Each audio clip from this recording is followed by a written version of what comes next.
With this movie installment, we should be able to finish our first handout, handout 1.01. We'll pick it up with secondary chords. Probably for some of you, it's been a while since you've thought too much about secondary chords. They can be kind of a difficult concept to grasp. The way I situate secondary chords in our undergraduate curriculum is that they serve as our introduction to chromatic harmony. By this I mean harmony that does not use chords found within the prevailing key. Take standard theory C major, and let's say you have a D, F sharp, A triad. Well, notice D's the root, you have a major triad, but D major isn't a diatonic triad in standard theory C major, now is it? As it turns out, we would call this a secondary chord. These secondary chords can be used to color diatonic harmony. Secondary chords are strongly directed toward the chord that follows, toward the chord that they have the potential to tonicize. More about that in a moment. Very important to grasp that the standard secondary chord qualities are 4 in number: your major triad, your diminished triad, your major minor 7th chord, and your fully diminished 7th chord. Quick note, I won't talk about the secondary half diminished 7th chord, although it is a possibility, not found all that often. These secondary chords are used in tonicization and modulation. What is tonicization? Tonicization entails making a non-tonic major or minor triad sound briefly like tonic. Briefly like tonic. Tonicization of a chord takes place within the prevailing key. Go back to our little example. The appearance of a D major triad in the key of standard theory C major. If that D major triad is followed by a G major triad of some kind, we can say that that D major triad has tonicized the G major triad. It has made that G major triad sound very briefly like tonic. Although we're never going to lose our sense of C-ness, so to say, our sense that the piece is still in standard theory C major. Tonicization can be usefully contrasted with modulation. Modulation entails a change from one key to another. The difference between the two really is a matter of extent. Tonicizations can be very short, or they may last a few measures.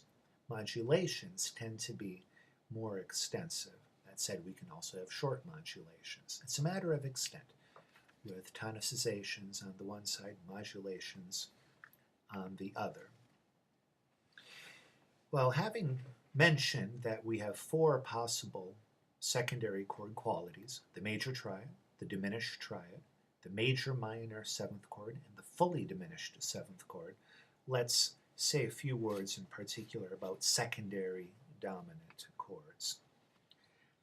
A secondary dominant chord will be either a major triad or a minor, will be either a major triad or a major minor 7th chord.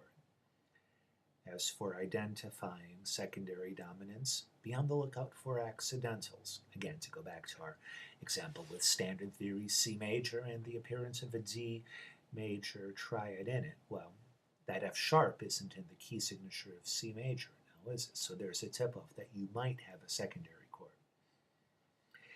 This next part here isn't maybe as good as it could be, but let's burrow through it.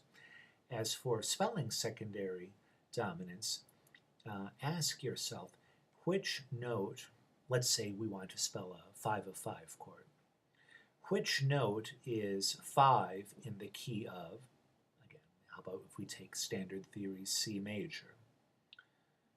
All right, so which note is 5 in the key of C major. Well, 5 is G. So then ask yourself, which note lies a perfect fifth above that note? Which note lies a perfect fifth above G? Well, the answer is D. Then spell a major triad above that note. So D, F sharp, A. Ah, see that? We've arrived now at our 5 of 5 chord. And then if we wanted to invert that 5-7, if we had to invert that 5 chord, then we could. If we wanted a 5-6-5 of 5, we would have to make sure that the chordal third, F sharp, of the D major triad is in the bass. As for resolving secondary dominants, resolve the really important tendency tones. What are the really important tendency tones? The secondary chordal seventh, always, and the secondary leading tone, if that leading tone should be in an outer voice. As for secondary leading tone and leading tone seventh chords, we have two possible qualities: the diminished triad and the fully diminished seventh chord. 5-7 and 7 fully diminished 7 have 3 tones in common, so it makes sense that these chords should have similar resolutions.